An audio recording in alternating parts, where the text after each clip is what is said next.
Porque la gracia y la verdad vinieron por medio de Jesucristo. Iglesia Bíblica Gracia y Verdad, comprometidos con la verdad del Evangelio. Gracias por la cruz, Dios.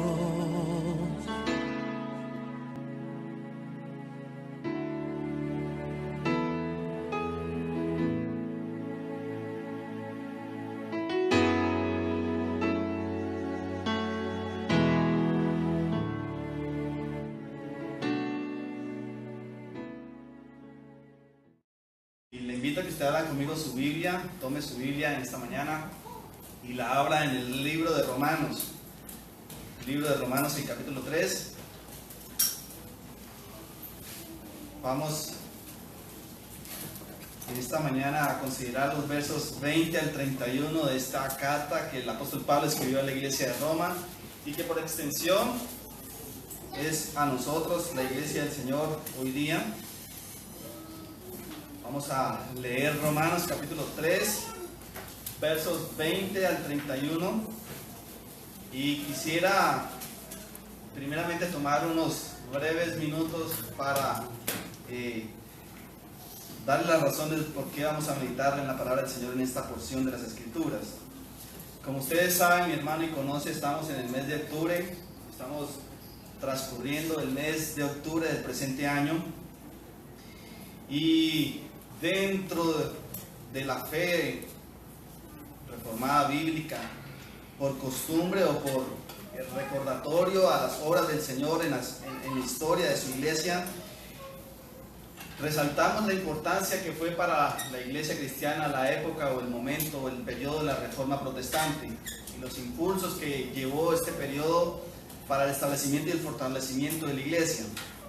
Y en ese fortalecimiento y ese establecimiento, en ese periodo de la Reforma y el protestantismo, surgieron unos estándares en el cual la iglesia se identificó, unos estándares, unos baluartes, por la iglesia se fundamentó, se estableció y con eso lucharon por promover la verdad. Y en esos estándares ustedes conocen, los hemos enseñado, los hemos explicado. Aquí están las solas de la Reforma, los principios de las solas de la Reforma, y como conmemoración o como recordatorio a ese gran evento que el Señor hizo a través de ciertos hombres en la historia de la iglesia, queremos resaltar esos valores o esos principios distintivos de la fe reformada. Y en esta mañana quisiera traer a ustedes esos principios de la sola fe en Jesucristo, solo por fe en Jesucristo, lo cual implica la salvación del pecador. Son principios históricos, principios reformados, pero principios que nos recuerdan la obra del Señor en nuestra salvación, principios que debiésemos recordar, principios que nosotros debiésemos meditar constantemente en ellos, principios que nosotros debiésemos atesorar en nuestros corazones, el entender la obra de Dios para nuestra salvación y sabiendo que el Señor nos habla en su palabra que es por fe, por medio de la fe y solamente en Jesucristo. Entonces esta mañana traeré a ustedes dos principios de esa fe reformada, solo por fe en solo Cristo. Y para ello les invito a que usted lea conmigo los versos 20 al 31 del libro de Romanos capítulo 3.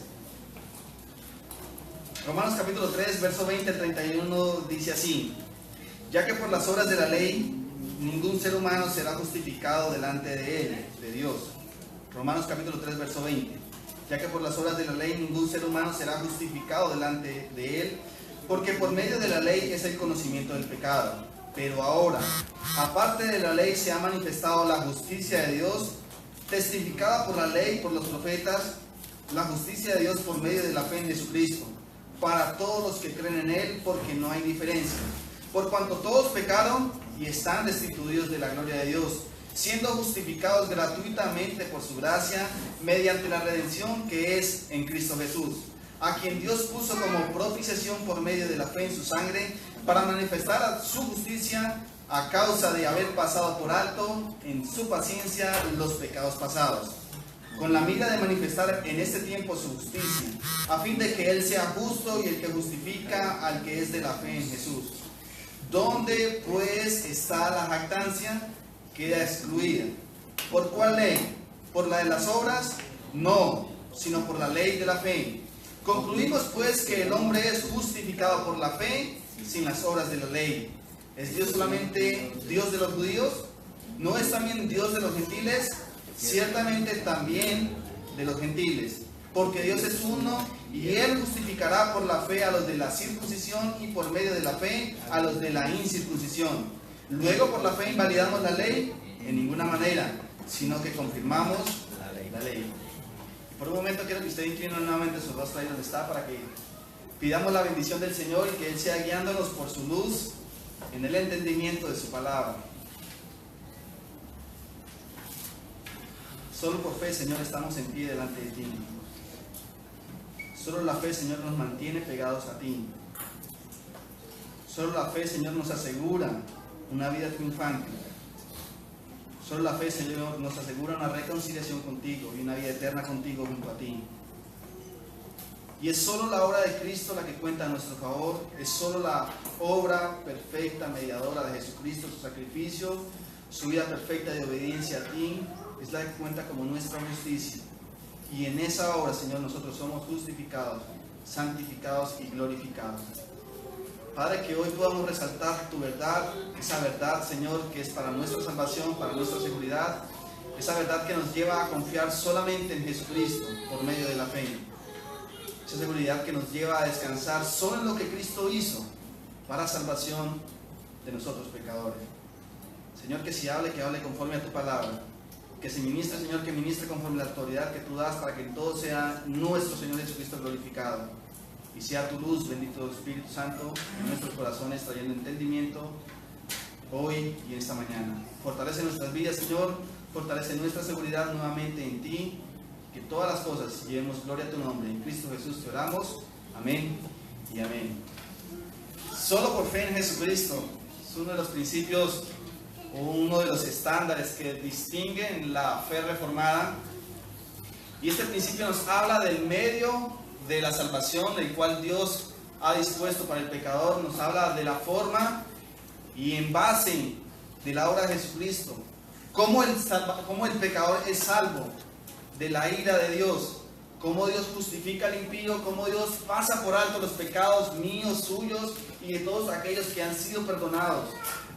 Solo por fe, el medio instrumental que el Señor usa para que nosotros accedamos a todas esas bendiciones que Él ha dispuesto en su palabra, todas esas bendiciones que el Señor derrama en su sola gracia, y todas aquellas bendiciones que nosotros podemos ser parte y ser partícipes, lo entendemos que es solo por medio de la fe en Jesucristo. ¿Qué acepta Dios para la salvación nuestra? ¿Qué es lo que Dios tiene en cuenta para nuestra salvación? ¿Qué es lo que Dios ve en nosotros? Que toma en cuenta no nuestro pecado, sino toma en cuenta para nosotros ser salvos. Y la Biblia nos habla que es solamente la obra en Jesucristo. Solo Jesucristo es lo único que Dios ve en nosotros. Solo Jesucristo es lo único que Dios ve y considera en nuestras vidas, lo cual es lo único meritorio para la salvación. No es obra alguna que usted haga, no es obra alguna que usted ejerza, no es algo que usted pueda elaborar, no es algo que usted pueda llevar a cabo. Es solamente la obra de Jesucristo la única que es suficiente para la salvación. Y es a través de Jesucristo y su mediación y su intercesión que nosotros somos salvos. No es a través de medios, no es a través de imágenes, no es a través de la intercesión de los santos, no es a través de la intercesión de María, como la iglesia tradicional lo presenta, no es a través de ritos, no es a través de cosas elaboradas, solamente a través de la mediación de Jesucristo es que Dios nos acepta como justos delante de Él. Y entonces la justificación y la salvación solo por fe en la obra de Jesucristo fue el centro del debate, es el centro y es el corazón, fue el corazón que despertó los principios o ese momento de la Reforma Protestante.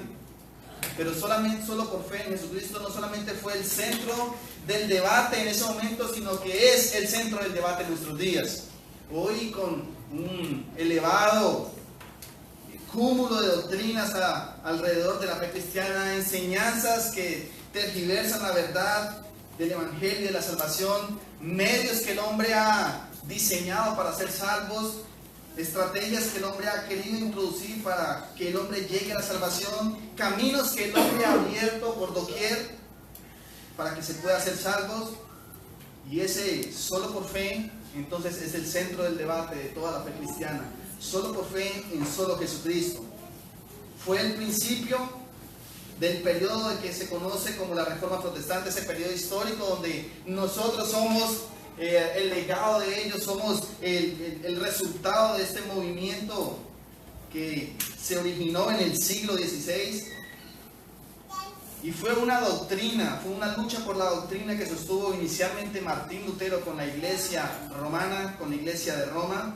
Y esa lucha que él inició comenzó a formarse mucho antes de ese momento histórico de cuando él clavó las 95 tesis en la puerta de la catedral de la iglesia de Wittenberg, sino que eso se formó en su dormitorio cuando él estudiaba allí en esta región de Alemania, cuando él estudiaba las Santas Escrituras, cuando él estaba leyendo el libro de Romanos, cuando él estaba entrando a escudriñar las cartas que el apóstol Pablo escribió a la iglesia de Roma, y cuando leyó allí en Romanos capítulo 1, versículo 17, cuando dice: mas el justo por la fe vivirá. Y fue allí con esas palabras que el Señor despertó el corazón de Lutero para ver lo que hoy conocemos como la Reforma Protestante y ser partícipes de ese momento.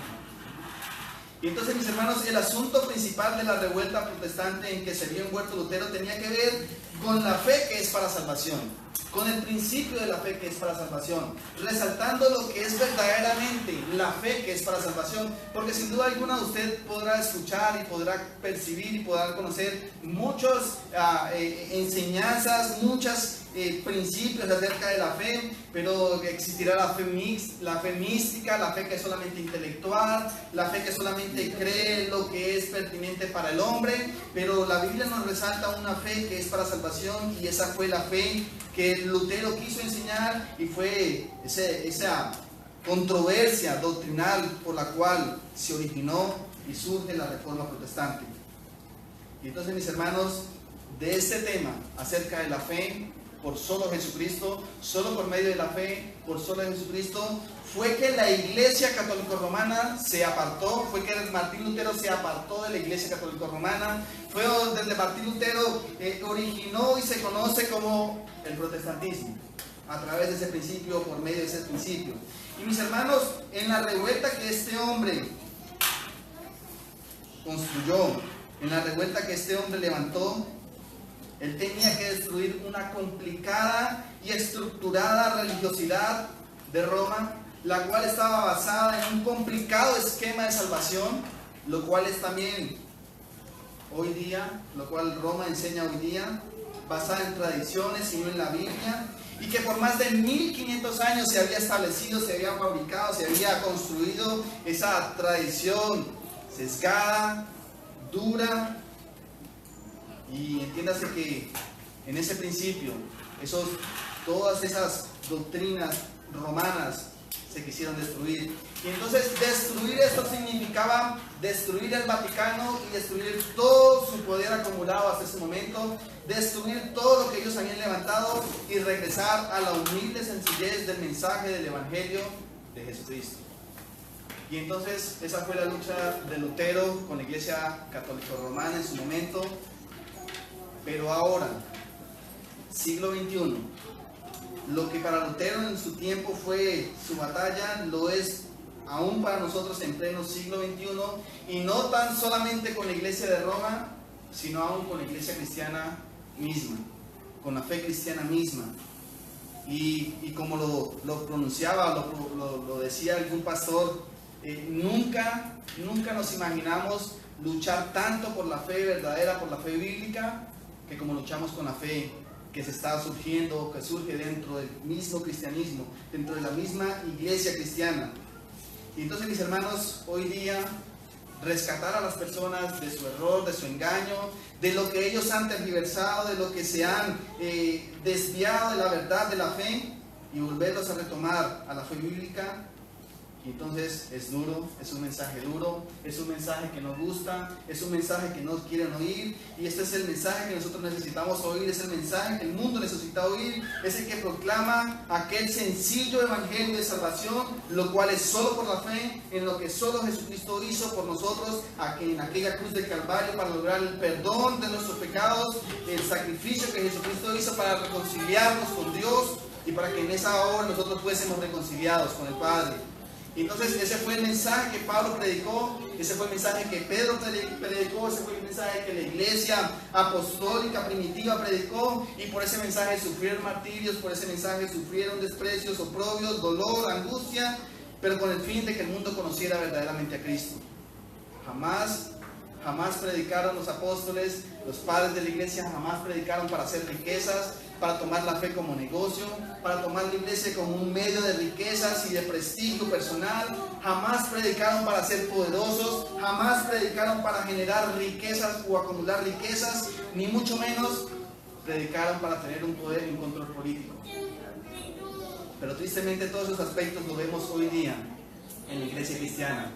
Y entonces, mis hermanos, por tendencia siempre crear un evangelio novedoso, un evangelio que esté a la moda, un evangelio que esté a la vanguardia, es que debemos recordar que aquel antiguo evangelio que proclama que solo la fe en Jesucristo es lo único para nuestra salvación, es el que necesitamos oír hoy y recordar hoy como momento histórico, como doctrina histórica, aquel evangelio que nos enseña que lo único que necesitamos nosotros para ser salvos es poner la fe en Jesucristo y vivir aquí de manera que agrade a Dios, y ese mensaje que nos enseña cómo prepararnos para ir al cielo y para gozar de la vida eterna. Pero en ese mensaje usted tiene que oír que usted es pecador, que usted es enemigo de Dios, que usted ha sido y ha hecho todo lo posible para que Dios descargue su justa ira sobre usted. Y tristemente tal mensaje no satisface, tal mensaje no cala dentro de nuestros hermanos, dentro de nuestro contexto cultural. Tal mensaje no satisface porque siempre se quiere añadir algo más a la obra de Jesucristo. Siempre preferimos algo más sofisticado, algo más lógico, más sensato. Preferimos una religión basada o hecha a nuestra manera, que sea cómoda, fácil, que satisfaga nuestros deseos, en la que podamos pagar a otros si es posible para que crean y actúen por nosotros. Y entonces usted encontrará que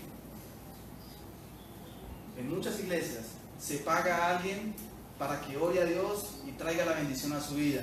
Y en muchos aspectos usted encontrará que la gente prefiere ir ante una persona como mediadora y le dice: usted ore por mí, que el Señor lo escuche más a usted que a mí.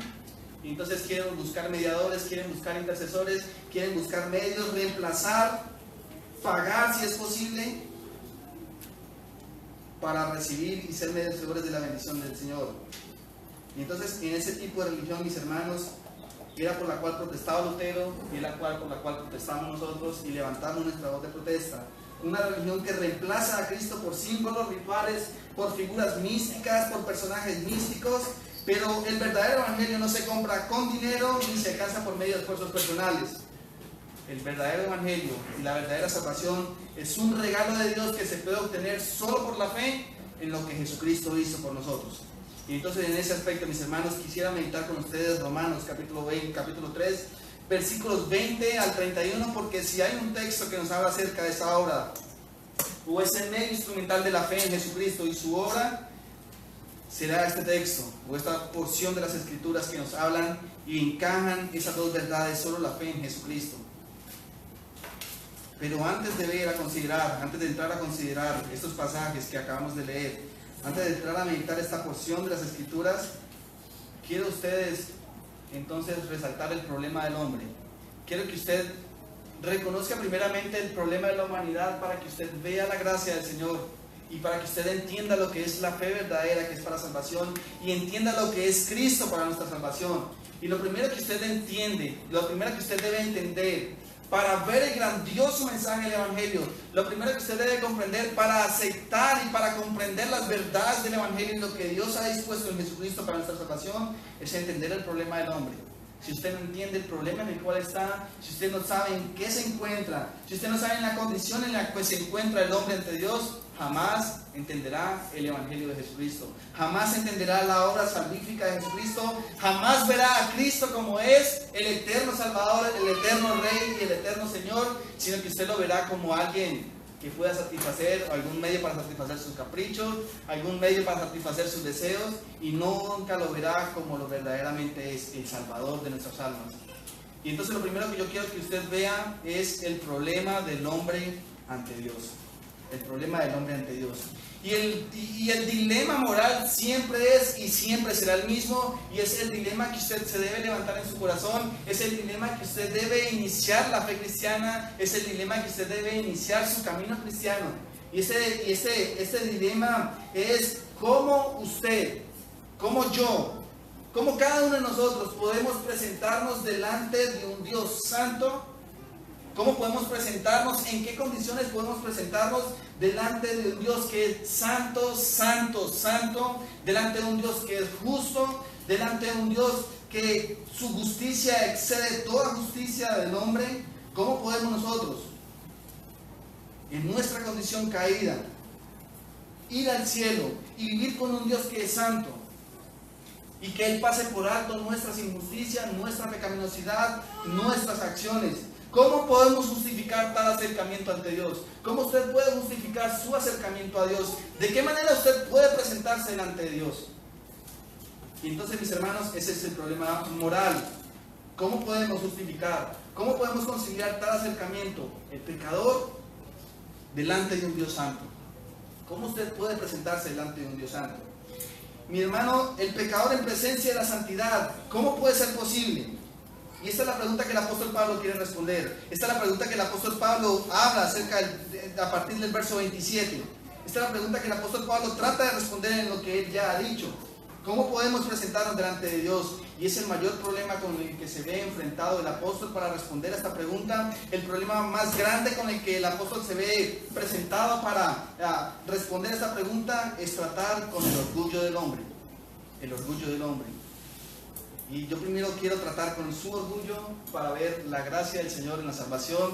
Quiero primeramente tratar con su orgullo y ver las condiciones y las características del orgullo del hombre, de mi orgullo, para apreciar las grandes verdades del Evangelio y la obra de Jesucristo. Y entiéndase, mis hermanos, que es la indiferencia del hombre a su pecado que ha llevado al hombre a pensar que como derecho innegable después de morir, es la indiferencia del hombre a su pecado que lo ha llevado a tan solo concebir de que después de vivir una vida placentera, después de vivir una vida en este mundo satisfaciendo sus deseos personales, en todos sus placeres, automáticamente después de la muerte le espera una vida placentera en el cielo. Es el orgullo del hombre que lo lleva a pensar esto, que después de partir sin conocer su pecado y sin reconocer su pecado, pueda gozar de una vida eterna en el cielo. Y la mayoría del mundo vive bajo esa creencia, que el mundo es hermoso, que la vida es maravillosa y que podemos gozar de esta vida como queramos, como bien nos plazca, y después de disfrutar de esta vida, después de disfrutar profundamente cuanto gozo terrenal podamos tener, que al morir sin duda alguna iremos a los brazos amorosos del Padre Celestial. Y entonces usted encontrará que en los epitafios de todas las tumbas dice: descansa en la paz del Señor. Qué buen epitafio para todo el mundo, pero qué triste realidad cuando se encuentran que eso es imposible en una persona que no ha reconocido su pecado. Y la pregunta es: ¿se ha detenido usted a pensar por un momento? ¿Se ha detenido usted a considerar por un momento en su vida que quizás no sea aceptable por Dios? ¿Que quizás usted no sea acepto por Dios? ¿Que quizás en su presente condición usted no pueda disfrutar de esa presencia del Señor? ¿Se ha puesto usted o se ha sentado por un momento a pensar en esa condición? ¿Qué pasará? ¿El Señor me ha aceptado, me acepta en esta condición? Pero lo que yo quiero, mi hermano, es que usted sepa que Dios ha dicho algo al respecto. Dios habla al respecto de esta condición. Dios habla al respecto y Él ha establecido las reglas de entrada a su cielo, de entrada a su presencia y de gozar de su presencia. Porque después de todo, es su cielo. Y es su lugar, y es su morada. Y Él establece los principios y las formas y los medios de entrar en Él de entrar a su presencia. Y entonces Dios elaboró un plan de salvación, en el cual puso a Jesucristo, su Hijo amado, como el único medio para que el hombre se pueda acercar a Dios. El único medio. La obra que Jesucristo hizo son puestas a nuestra cuenta. Su sacrificio en la cruz es la base para poder ir a Dios, para poder entrar al cielo. Dios provisionó un plan eterno de salvación para todo pecador, para todo hombre, y solamente es por medio de sus méritos, los méritos de Cristo. Pero viene una pregunta: si Dios ha provisto esa entrada, Dios ha provisto el medio, ¿cómo logramos ese deseable acercamiento a Dios? Y es sobre base en ese tema que han habido grandes debates, grandes controversias a través de toda la era cristiana. ¿Cómo podemos acercarnos a Dios? ¿En base a qué esfuerzos? ¿Tenemos que ir a la iglesia todos los domingos, domingo tras domingo, para poder ir al cielo? ¿Tenemos que orar todos los días, cada momento, para ir al cielo? ¿Tenemos que leer la Biblia para poder ir al cielo? ¿Tenemos que hacer obras de justicia para poder ir al cielo? ¿Tenemos que hacer tenemos que hacer algo para ir al cielo? La Biblia nos dice que solamente hay un medio para ello, y es nuestra fe en Jesucristo. Que usted no puede hacer absolutamente nada que merezca o que acarree la entrada al cielo, sino solamente los méritos de Cristo son los únicos que cuentan, y que solamente por medio de la fe usted es partícipe de esas bendiciones.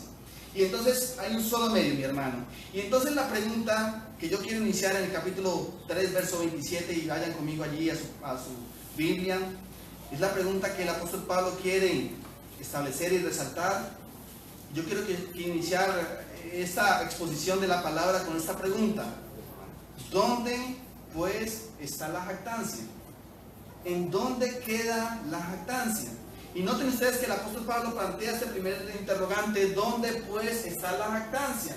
¿Dónde está el orgullo del hombre? Y es en base a esta pregunta que él empieza a formular sus respuestas. Él, en base a esta pregunta que él explica lo que ya ha venido diciendo, es en base a esta pregunta que él va a mostrar lo que implica la justicia de Dios por medio de la fe. ¿Dónde está la jactancia? Ahora, ¿por qué plantar la cuestión de la jactancia en este momento, en esta predicación? ¿Por qué plantear la cuestión del orgullo? ¿Por qué plantear la cuestión de la jactancia en esta predicación?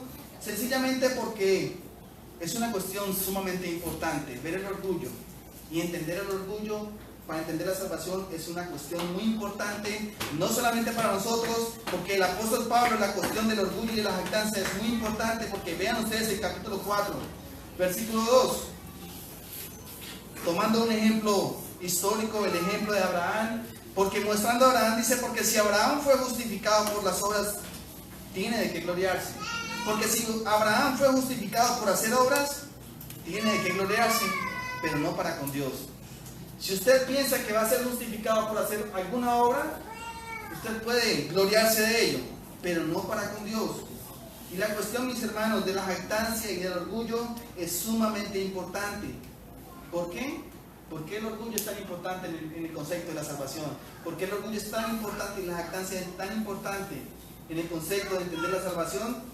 Porque la razón más importante es que el orgullo es el más grande problema de la raza humana. El orgullo es el más grande problema de la raza humana. El orgullo es el problema con que usted y yo batallamos diariamente. Ese orgullo que alimenta nuestro pecado, ese orgullo que alimenta nuestra impiedad, ese orgullo por el cual crecen todas las ramas de injusticia. Y entonces, si usted por un momento toma la ilustración de un árbol, toma la imagen de un árbol con sus raíces, su tronco, sus ramas y sus frutos, y este árbol lo podemos llamar la vida de injusticia, la vida de impiedad, la vida perversa, la vida pecaminosa, usted podrá encontrar que lo que alimenta a este árbol, las raíces que alimentan este árbol, será la impiedad, será toda la impiedad del hombre. Es decir, aquel hombre que no tiene en cuenta a Dios en lo mínimo, no tiene en cuenta a Dios en nada de su vida.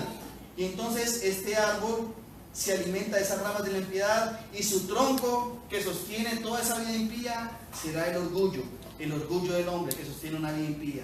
Y entonces sus ramas son todos los males que usted pueda causar: indiferencias, injusticias, odios, rencores, pleitos, celos, contiendas y todo lo que esto pueda causar. Y saben ustedes, el orgullo es la causa de todos sus problemas. Es la causa de todos sus problemas, porque el orgullo alimenta su pecado y hace que usted obre de manera injusta. Y entonces el orgullo es la manifestación de un corazón impío. El orgullo es la manifestación de un corazón impío. Si los malos deseos nacen de un corazón impío, la jactancia o el orgullo es el reflejo de ello. El orgullo es el reflejo de ello. El orgullo es aquella superioridad moral que no permite al hombre reconocer su condición ante Dios. ¿Entienden ustedes eso? Es el orgullo del hombre que no permite reconocer sus condiciones, sus falencias, sus errores, sus problemas. Es el orgullo del hombre que no permite reconocer su condición, que él es pecador, que él es arrogante, que él es humillativo, que sus palabras causan dolor, causan tristeza, que sus acciones pervierten la vida, la tranquilidad de las personas. Y es el orgullo del hombre que no lo lleva a reconocer sus falencias. Y es algo común que en el hombre que siempre quiere ser reconocido por sus esfuerzos, siempre quiere verse superior que los demás, siempre quiere verse superior a las demás cosas y siempre quiere justificar sus actos. Y entonces, para cada acción tiene su justificación, para cada acto tiene su justificación. Y entonces me airé, pero yo me airé porque ella se comportó así. O yo me puse bravo porque él se comportó así. O actué de esta manera porque él se comportó así. Entonces, para todo tenemos justificación. Para todo hay justificaciones de nuestros actos.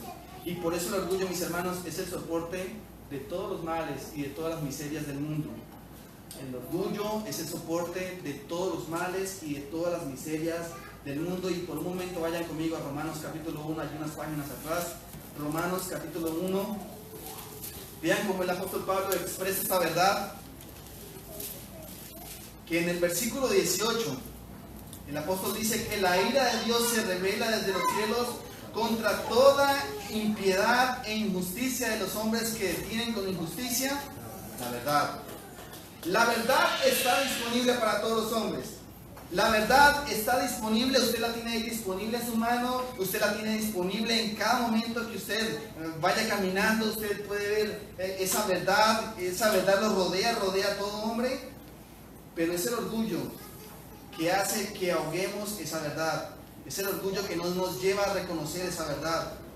Es el orgullo, mis hermanos, es la jactancia del ser humano que no quiere reconocer esa verdad y la anula. Lo que de Dios se conoce se le es manifiesto. La ira de Dios se ha revelado contra la impiedad y la injusticia de los hombres que detienen con injusticia la verdad. Y es el orgullo humano que no reconoce y no acepta lo que Dios ha determinado, sino que solamente reconoce y acepta lo que le favorece, ¿verdad? Lo que está bien para él. Y entonces está usted en problema. Y entonces usted está en conflicto. ¿Y qué es lo que va a aceptar? Usted no va a aceptar que usted fue culpable. Usted va a reconocer que fue la otra persona la que lo conmovió y la que lo condujo a esos errores. Usted nunca va a aceptar, como lo dice en la palabra, miremos nuestras condiciones, miremos nuestra vida primeramente para determinar el problema de nuestro corazón, sino que vemos directo a la otra persona. Vemos la viga, la paja en el ojo de la otra persona y no reconocemos nuestra viga en nuestro propio ojo. Y entonces es la impiedad que anula esa verdad, desprecia todo lo que no le agrada. Desprecia todo lo que no le agrada. Y si la verdad, aquella persona va a la verdad del Señor y ve lo que el Señor demanda, ¿qué hace la persona? Anula esa verdad, desconoce esa verdad y no reconoce esa verdad. ¿Y cuál es la verdad que anula según el contexto que vemos aquí en Romanos capítulo 1? Vean el versículo 19. ¿Cuál es la verdad que el hombre anula? Lo que Dios le ha manifestado. Porque dice, porque lo que de Dios se conoce les es manifiesto, pues Dios se lo ha manifestado. Todo lo que usted quiera conocer de Dios, todo lo que usted quiera conocer acerca de la salvación, de la vida de piedad, de la comunión, todo está expreso en la palabra del Señor. Pero ¿qué hace el hombre? Anula esa verdad. ¿Qué hace el orgullo en el corazón del hombre? Anula esa verdad. Y en el verso 21 dice que el hombre, habiendo conocido a Dios, habiendo conocido esa verdad, no le glorificaron ni le dieron gracias. ¿Ven ustedes lo que produce el orgullo en el corazón del hombre? Y la verdad que el orgullo del hombre más anula o más suprime, o la verdad que el orgullo del hombre no quiere reconocer, es que Dios es el ser más grande del universo. Es que Dios es el dador de la vida, es que Dios es es Dios quien ha propuesto las normas y los principios de vida. ¿Y qué hacen los movimientos progresistas para impulsar todas sus perversiones en nuestra vida, en nuestra cultura? Primeramente, desconocer a Dios. ¿Cómo se desconoce a Dios? Bueno, es que el hombre no nace siendo hombre ni mujer, ¿sí? Sino que a medida que va pasando el tiempo, él puede decidir lo que es. No hay principios absolutos. Es que la vida no empieza a partir del primer momento de ser engendrado, sino que la vida empieza a partir de un cierto periodo de gestación. No es un ser humano el quien está en el vientre de una mujer. Eso es un cúmulo de células que no tiene vida. Y entonces, ¿qué es lo que hace el hombre? Suprime la verdad de Dios para promover la impiedad. Suprime la verdad de Dios. Por eso no le glorifican como a Dios ni le dan gracias. Pero ¿cuál es la base de ese orgullo? La impiedad es la base. El no reconocer a Dios, el no tener en cuenta a Dios en lo absoluto. Y la impiedad se describe como una actitud hacia Dios. La impiedad se describe como el acto del hombre de desconocer a Dios y sus verdades, de desconocer lo que Dios es, la verdad que Dios ha revelado, de desconocer lo que Dios ha dicho. Y esa es una vida de impiedad. Se basa, mi hermano, en la independencia de Dios. Y el orgullo del hombre no solamente desconoce la verdad de Dios, anula la verdad de Dios, sino que el orgullo del hombre cambia la gloria de Dios. Y vean el versículo 22 de Romanos capítulo 1. Romanos capítulo 1, versículo 22. ¿Qué dicen? Profesando ser sabios. Y eso es orgullo. Profesando tener la sabiduría en su mente, profesando tener los principios en su mente, profesando conocer todos los principios de la vida, profesando ser sabios, se hicieron eso. Y por esa razón cambiaron la gloria de Dios por la gloria del hombre. Entonces es más importante lo que diga la Constitución colombiana, es más importante lo que diga la Constitución, la máxima instancia de justicia aquí en nuestro país, la Corte Suprema de Justicia. Y es más importante para el mundo lo que la Corte Suprema de Justicia hable acerca de lo que es el aborto, las implicaciones y los principios para interrumpir un embarazo. Y entonces la Corte Suprema de Justicia es la máxima verdad que mueve nuestro país.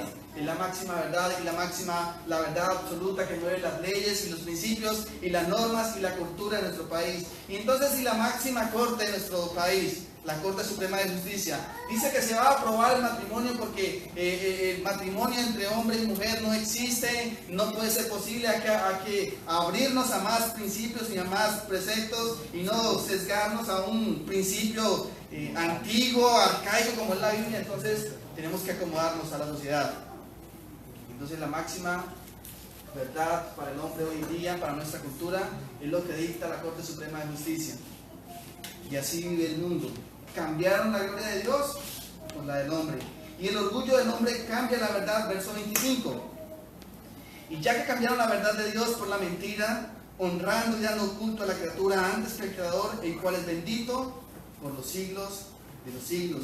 Mi hermano, el orgullo puede adorar, puede servir, el orgullo puede ser sumiso, pero no a Dios, sino a la criatura, al sistema que gobierna este mundo. Algo más manejable, algo más loable, algo más que pueda controlar a sus caprichos, algo que se pueda tomar control de ello, no a Dios, ¿verdad? No se puede controlar a Dios, entonces controlemos a otra deidad que podamos serla más maleable y más manejable. Y el orgullo no tiene en cuenta a Dios, verso 28. Y como ellos no aprobaron tener en cuenta a Dios, Dios los entregó a una mente reprobada. Es decir, no quieren someterse a su voluntad y siempre están redefiniendo al Dios verdadero, siempre se están redefiniendo los principios, siempre se están redefiniendo las normas morales, los principios morales, siempre se está redefiniendo la sexualidad, siempre se está redefiniendo el embarazo, siempre se está redefiniendo los conceptos de familia, los conceptos de educación, los conceptos de sexualidad, siempre se están redefiniendo los conceptos del consumo, ¿verdad? De la perversión. Y entonces, ¿qué es lo que impulsa nuestro sistema educativo? Sin condón, ni pío. ¿Sabes? Usted puede vivir una vida sexual abierta, hágalo con condón, y eso solucionará su problema, ¿verdad? Usted puede vivir una vida sexual libre, abierta, puede acostarse con cualquiera, en su matrimonio, sin matrimonio, usted puede vivir su vida sexual desde temprana edad, pero hágalo con una protección, tan sencillo como eso, ¿verdad? Redefiniendo los conceptos de educación sexual, redefiniendo los principios, los preceptos que Dios ha establecido de la vida, la sexualidad, la integridad, el valor del hombre y de la mujer. Y entonces no probaron tener en cuenta a Dios. Siempre están redefiniendo los principios, siempre se están redefiniendo los conceptos de vida, moral, conducta del hombre, y siempre hace así, y el orgullo no permite que el hombre reconozca a Dios. Y entonces, no solamente el orgullo pervierte toda la vida del hombre, el orgullo también es legalista. Además, mi hermano, el orgullo nos lleva a creernos superiores a los demás, ¿verdad? El orgullo nos lleva a creernos superiores a los demás, nos lleva a tener ese estatus. ¿Usted conoce la fe reformada? Sí. Y para mí los pentecostales, los carismáticos, ellos, dejémoslos allá a un lado, ellos están perdidos, ellos no saben, no conocen, y para nosotros somos superiores porque conocemos la fe reformada, conocemos los principios de la reforma, los evangelios de la gracia, conocemos doctrina sistemática, conocemos teología sistemática, y entonces ellos no conocen y por eso están en el error, y allá que se hundan ellos en el error. Y el orgullo es legalista. El orgullo nos lleva a creernos superiores a los demás, como lo muestra el capítulo 2, versículo 1 y 2. Eres inexcusable, hombre. Quien quiera que seas tú que juzgas, pues en los que juzgas a otros te condenas a ti mismo. Porque tú que juzgas haces lo mismo, mas sabemos que el juicio de Dios contra los que practican tales cosas es según verdad. Y es que tengo que odiar a aquellos que no practican la corriente reformada al pie de la letra. Y entonces yo soy superior a ellos no conocen la verdad, yo sí la conozco, y somos superiores a ellos.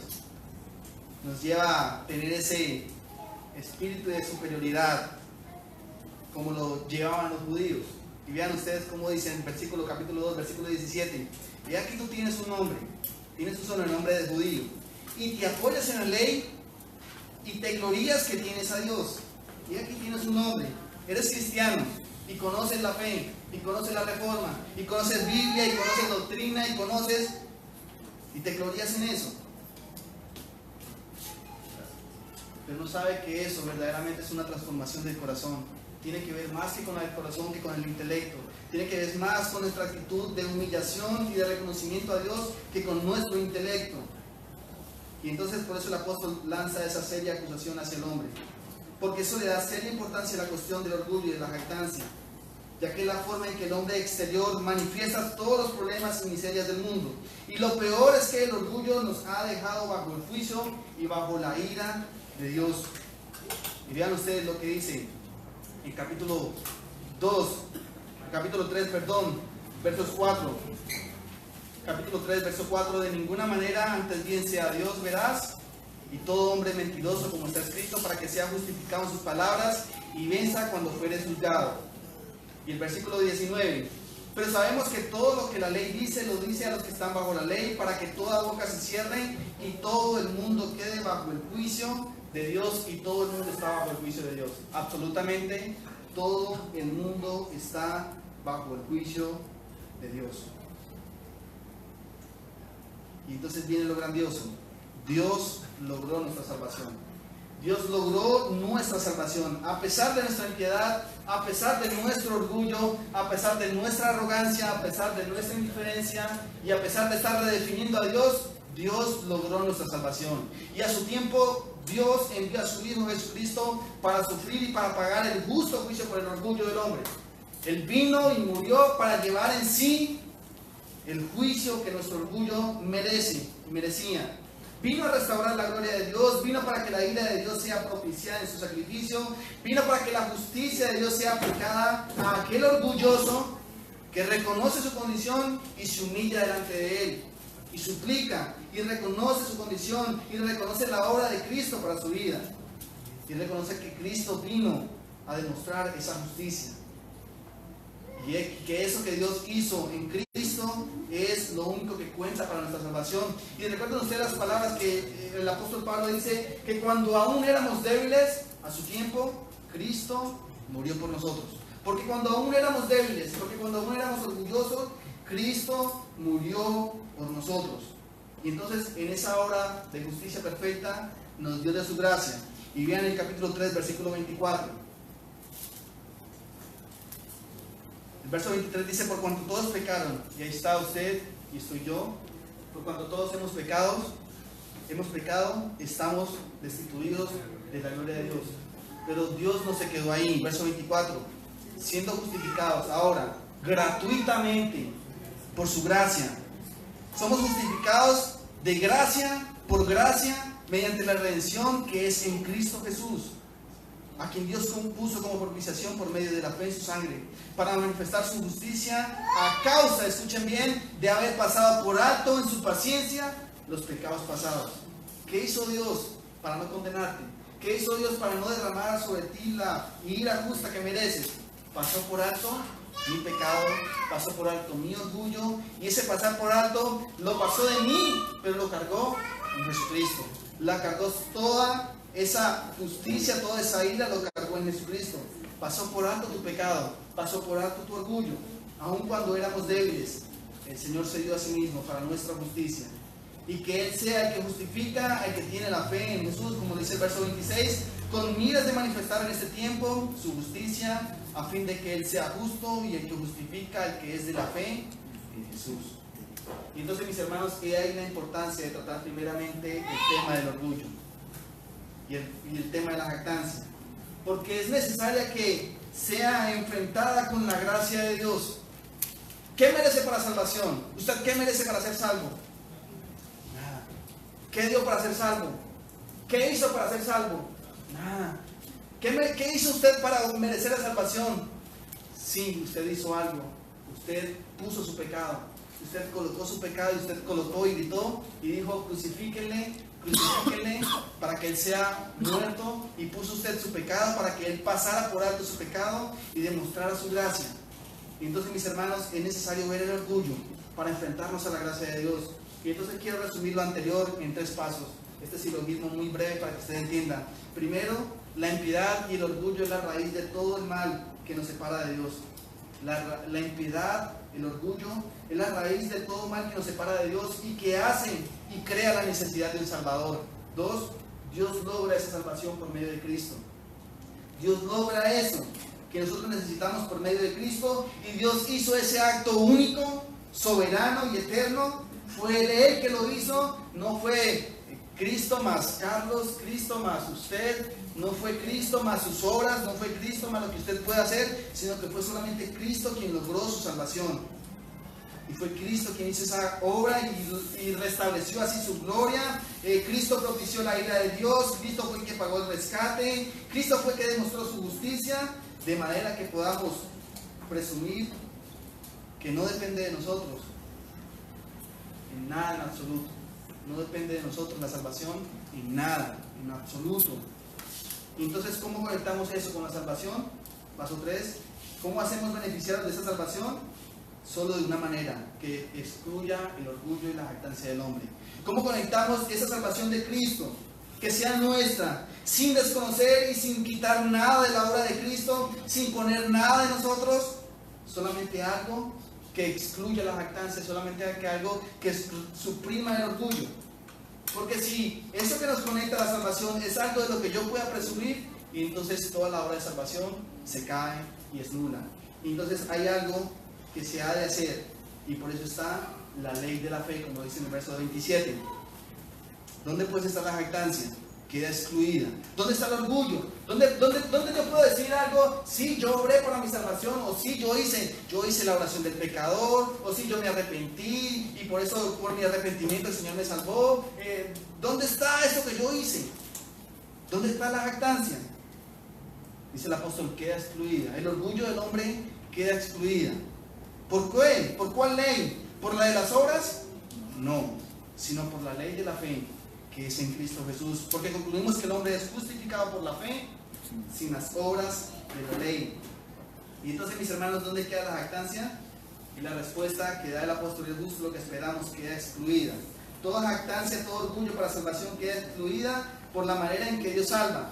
¿Y qué fue lo que Dios diseñó para excluir la obra, la jactancia del corazón del hombre? La ley de la fe. La fe en Jesucristo, solo por la fe en Jesucristo. Y entonces en la justificación, la jactancia queda excluida por la ley de la fe y el hombre es justificado por la sola fe, aparte de las obras de la ley. Aparte de las obras de la ley. Ahora, ¿qué son las obras de la ley?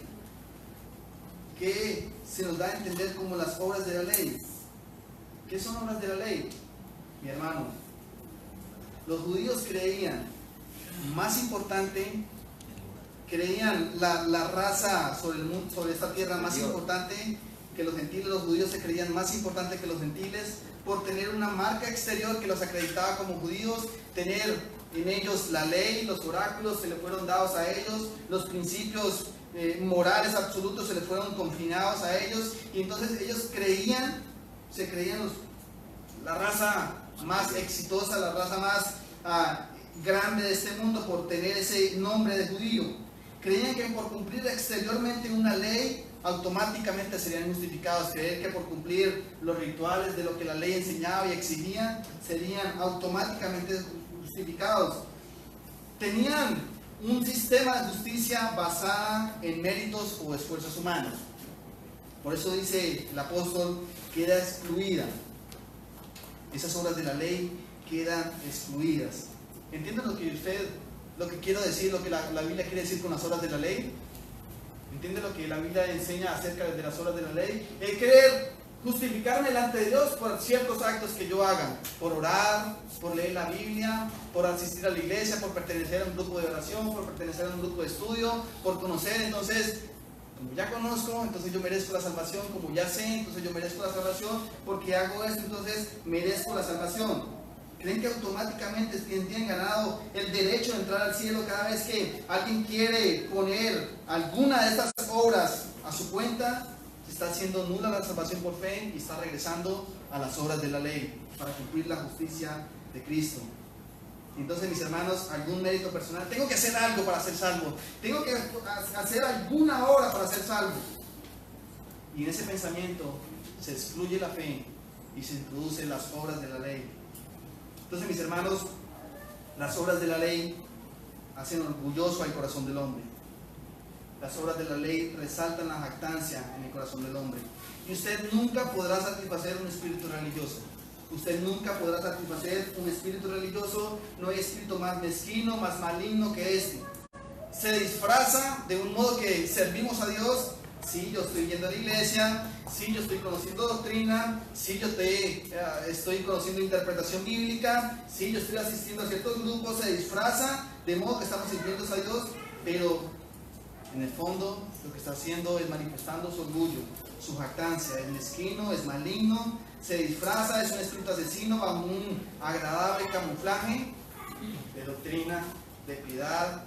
Y entonces estoy en la fe reformada y ya soy salvo porque estoy en la fe reformada. Y entonces soy salvo porque ya conozco las doctrinas de la reforma. No, mi hermano. En ninguna manera esto es base de su salvación.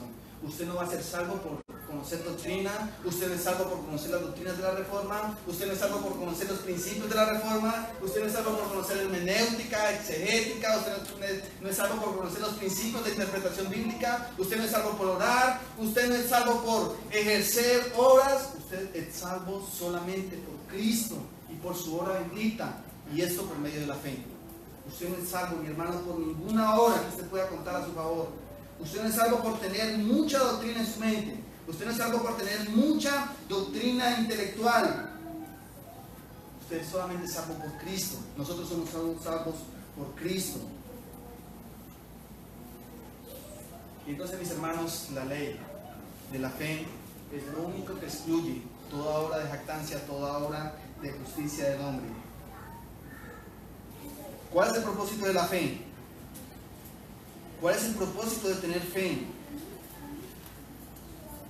la fe que es para salvación, entonces descansa en todo lo que Cristo hizo. Descansa y se aferra a todo lo que Él es y a todo lo que Él ha provisto para nuestra salvación. La fe verdadera que es para salvación descansa en Él, en el único que es digno de toda la gloria y de toda la honra, en el único quien ha logrado mi salvación. Y la fe que es para salvación no solamente cree todo lo que es verdad en el Evangelio, no solamente cree que Cristo es el único medio, es el único camino, es la única puerta, es el único quien conduce al Padre, no solamente cree que Cristo lo es todo en todo, sino que corre a Él, despojado de toda obra, y se abraza y se aferra a Jesucristo para salvación de su alma. La fe que es verdadera para salvación. Y entonces usted encuentra hoy muchas clases de fe. ¿Verdad? Usted tiene ahí en el boletín, en el capítulo, en la página 1, muchos características y clases de fe. Entonces usted encontrará la fe temporal, la fe temporera, la que es por algún momento, la que es solamente por momentos. Y entonces yo solamente tengo fe en Jesucristo cuando estoy mal. Y entonces descanso solamente cuando estoy en necesidad, solamente descanso cuando estoy en problemas.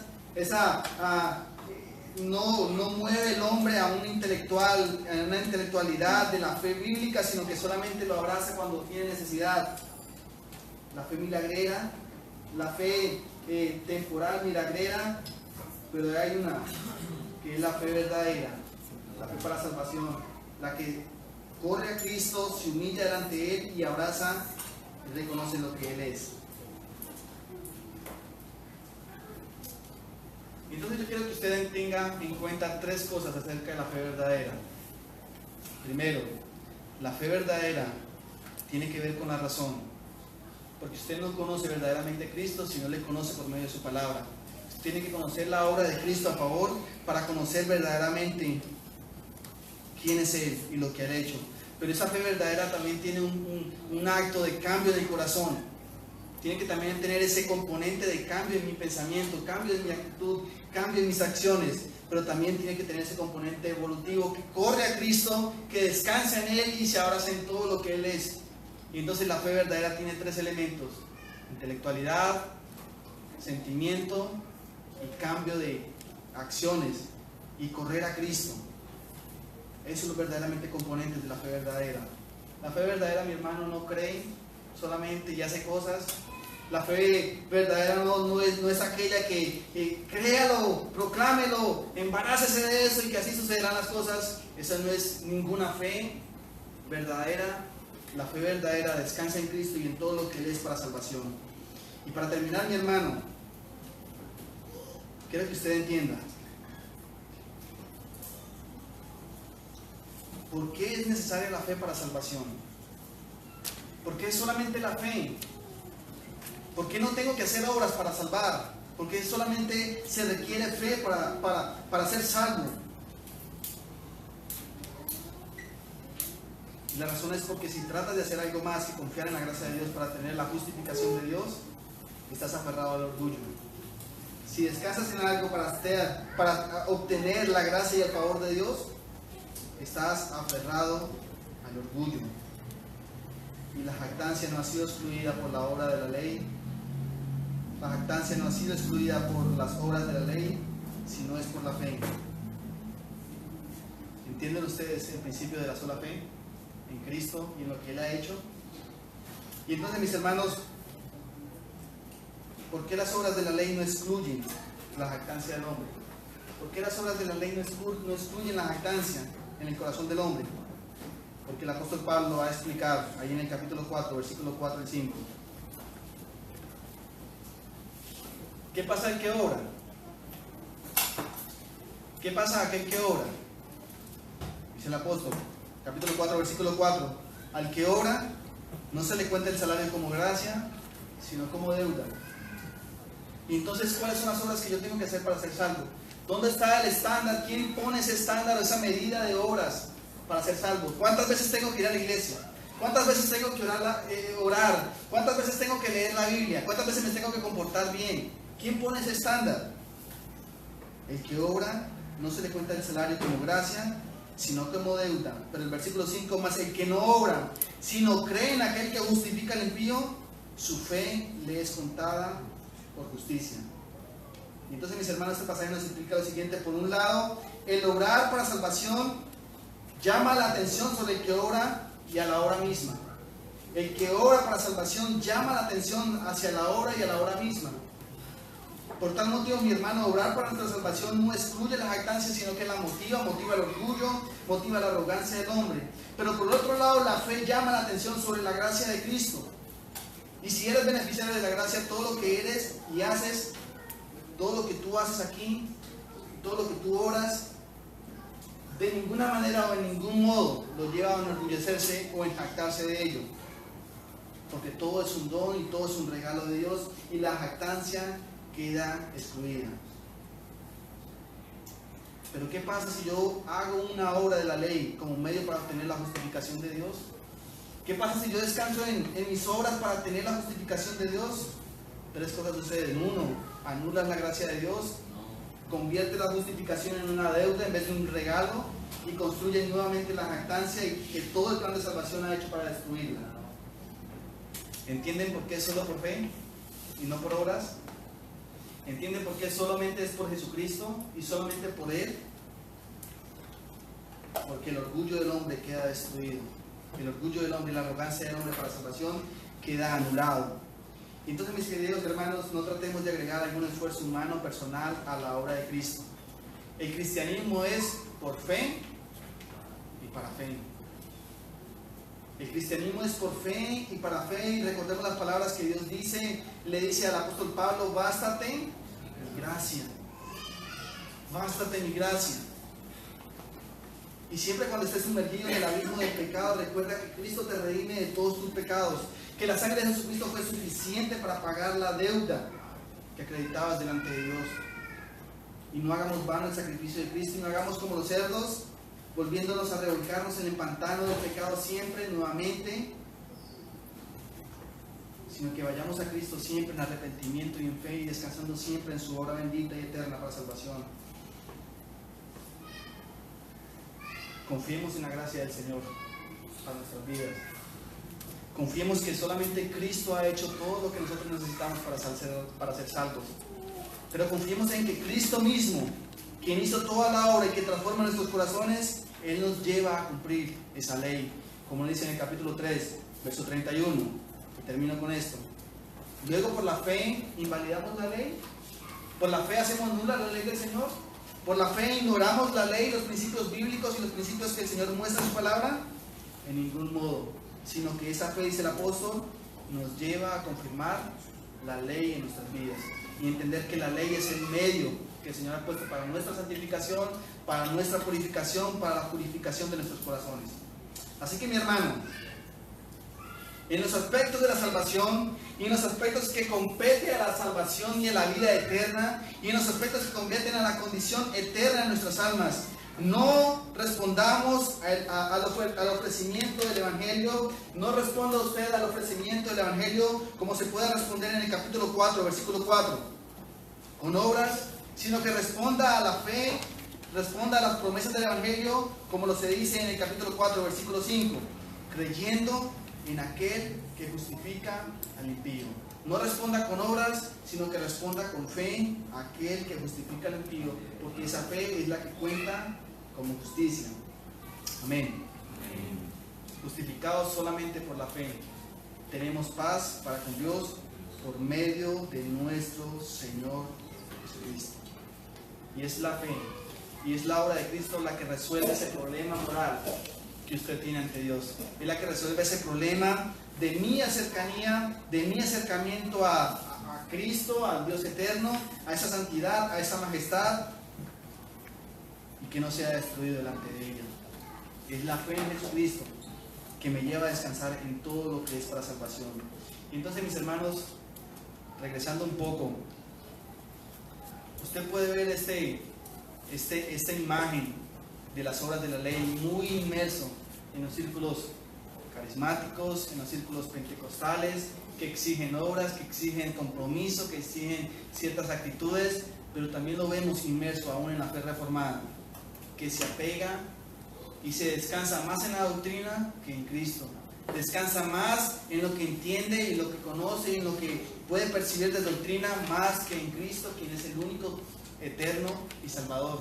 Y entonces usted encontrará, mi hermano, que nosotros nos vemos muy propensos a descansar más en la doctrina que a descansar en el dador de la doctrina. Que nos vemos muy propensos a descansar en nuestras obras y en lo que hagamos y en lo que conocemos, antes que descansar en aquel que justifica nuestras vidas y nuestros corazones. Amén. Que el Señor sea ayudándonos a recordar estas verdades siempre en nuestras vidas. Que el Señor sea ayudándonos a entender que la salvación es por fe, no es por obra para que nadie se gloríe. Que la salvación, mi hermano, depende solamente de lo que Cristo hizo, que depende de lo que Él ha hecho, pero que esa salvación, la cual es aplicada a nuestra vida, esa salvación nos lleva a dar solamente la gloria a Dios en toda nuestra forma de vivir, en todos los aspectos de nuestra vida. Y a Él sea la gloria por los siglos de los siglos. Amén. Porque la gracia y la verdad vinieron por medio de Jesucristo. Iglesia Bíblica Gracia y Verdad, comprometidos con la verdad del Evangelio. Gracias por la cruz, Dios.